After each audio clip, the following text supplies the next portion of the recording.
Good morning, Saturday ngayon. Start na ulit kami maglakad. Maaga kami naglakad ngayon kasi kahapon ay wala, nawili ako magtabas-tabas dun sa may tabi ng aming bahay. Kaya hindi kami kahapon naglakad. Tamang Sabado ngayon kasama ko si B. Ito si B. Yan. Ang ruta namin ngayon ay papunta kami ng Barangay GRS dun sa aming pamilihan.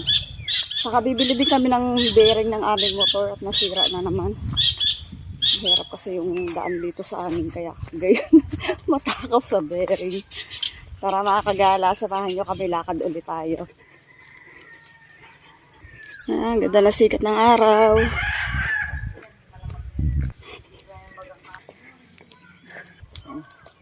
Ang aking mga puti sa buhok ay talagang normal na yan.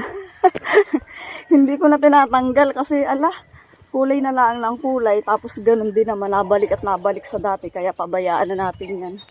Talaga ito ay kasama sa ating pagtanda, nagkakaroon na ng puti. Sindi rin, no? Dami na.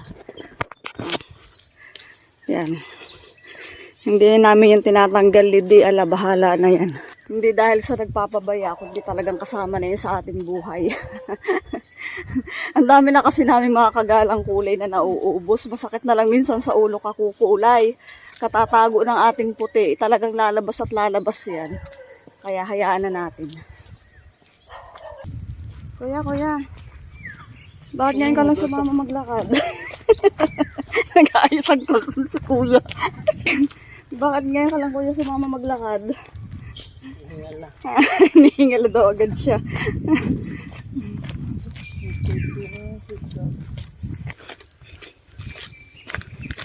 Bago kami lumabas dito mga kagala ko, dito sa mismong labasan talaga namin sa mismong National Highway, sa may highway na yan. 2.77 kilometers bago kami makalabas dito. Kaya maganda na rin yun. Kasi bago pa kami makalabas sa mismong kalsada na ating nalakaran, talagang maganda-ganda. Ay mahaba-haba na yung ating nalakad. Kaya talagang nilalakad ko na lang yan. Umpisa sa bahay, palabas na dito. Dati nagmumotor pa ako para makaabot lang dito sa kalsada. Pero pinili ko na lang lakadin lahat. Para mas marami tayong lalakad. Nahihiya naman yung kasama kong senior. Hindi nagpapakita. May hahanapin yun naman. Nahihiya. Bata pa lang kasi talaga kami makakagala. Putiin na yung buhok namin. Nahihiya siya. Napit na tayo sa highway. Papalabas na tayo. Parting kaliwa yung lakad natin papuntang Barangay GRS tayo ngayon. Para diretso na rin kami ni Dina mamamalengke. Port Junction. Dito ay GRS.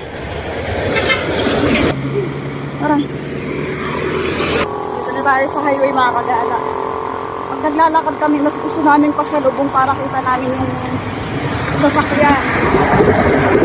Mas makakaiwas natin sa pag nasa likod kasi ang hirap, maya-maya kalilingon, hindi ito makakapag-adjust ka pa. At nakakita mo yung dadaanan mo kung may kasalubong kang mga sasakyan.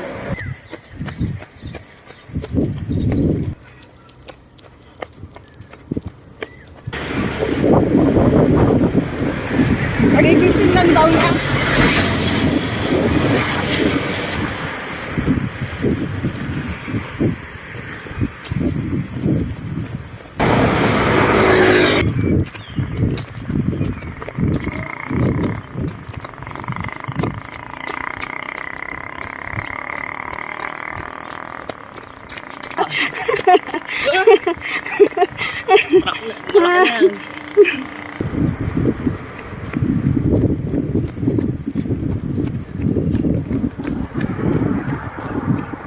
Dito tayo nakakagala ko sa Barangay GRS.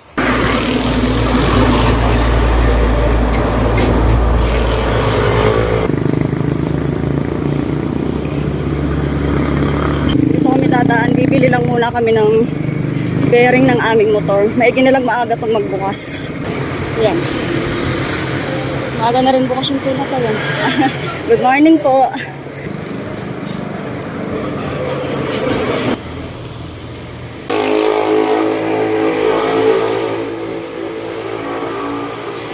Inom ka? Nakabili na kami ng aming bibilhin. Diretso naman kami dito sa palengke. Sipag niya ni tatay. Ito yung aming pamilihan dito sa Barangay GRS. Ba tayo. Bili na lang tayo ng gulay. Maiba-iba naman. Lagi ng karne isda. Ito si Iking. Sa gulo naman. Bili na lang kami ng igigisang gulay. 2 pechay na lang. 2 nito. Saka 4 na tokwa lang, te. Ay, wala ang tokwa. Sa kabila na lang. Ang aming ate Chari. Pinsa namin yan. Lagi nagtitinda dito, ha? 2 lang, di. Bayaran mo na. Saka kamatis pala, te. Haba ba? Haba lang yun. Te, 2 kamatis lang at ayoko na masyadong parang maasim. Okay, ate. Aming pamilihan dito. Sa kabila kami bibili ng tokwa. Te, magkano isang tokwa, te? 10 daw. Magkano sa kalamansi? Okay, maiba-iba naman. Gulay naman. Kailangan natin. Tapos na kami. Bumili na lang kami ng gulay para maiba-iba naman. Yan, ito na yung barangay hall ng Barangay GRS. Hapag. Yung hapag nila. Chiren. Nasa yung barangay hall. Sa loob. Ito. Positio Sinterisan. Yan, dito na tayo dadaan. Tingnan nyo naman. Kahit ano na, mataas na yung araw. Pero mag-aalas 7 pa lang. Kahit mataas na yung araw, malilim talaga siya. Yan, para sa mga hindi nakaka-uwi ng probinsya at hindi nakakapaglakad or jogging. Share ko na lang sa inyo yung aming dinadaanan. Tahimik at malilim na daan. Dito na kami nag-shortcut. At ang aking senior na nakasama. Nasusuka na sa akin. Ikaw naman, pre. Masyado nang mainitin ang ulo mo. Bisa ko lang makakasama maglakad eh. Sinusura ko pa. Hindi na ito sasama sa akin sa susunod. Bagya pa si Pagin eh. Pinagpawisan nga din naman eh. Ang sarap din pala makakagala ng pakaramdaman kapag ganito. Kapag yung simula ka pa lang na maglalakad, isipin mo sa gabi, gigising ka ng maaga, tatamarin ka. Pero kapag nandito ka na at ginagawa mo na, malaking bagay ang sarap sa pakiramdam. Sabi nga, totoo naman yung nakikita at nababasa mo sa mga Facebook na kapag naglalakad, ganun ganyan. Totoo naman.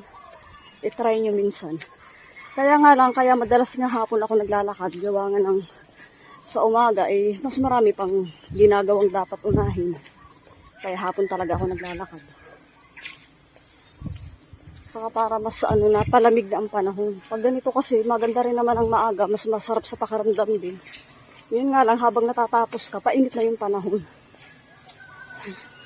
Parang sobrang mas maraming pagod. Si Kuya. Diba sila pala? Ranho!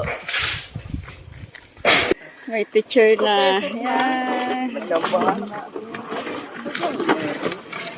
Nagturo yun ang sa kanya. Diretso pa rin nagtuturo na sa kuwapas.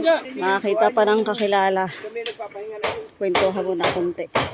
Oh, di ba't gusto mo na mag-shortcut? Oh. Hindi, lubak kasi din eh. Itong kasama ko.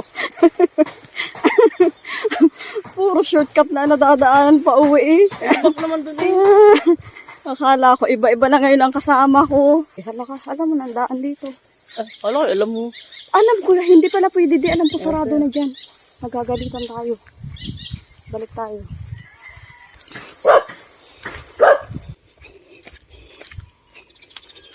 Nandito na ulit tayo sa daan. Yun na ulit yung kalsada na ating nilusutan kanina. Yung kaunting lakad highway na. Tapos ito na yun.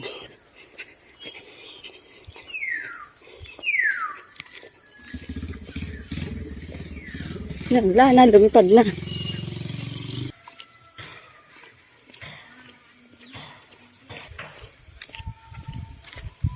Okay, bahay na kami. Nakalakad naman kami ng nasa 9.10 kilometers. Ayun lang, maraming salamat sa pagsama nyo sa aming paglalakad ngayong umaga. Bye! Hanggang sa susunod ulit. Thank you so much mga kagala ko.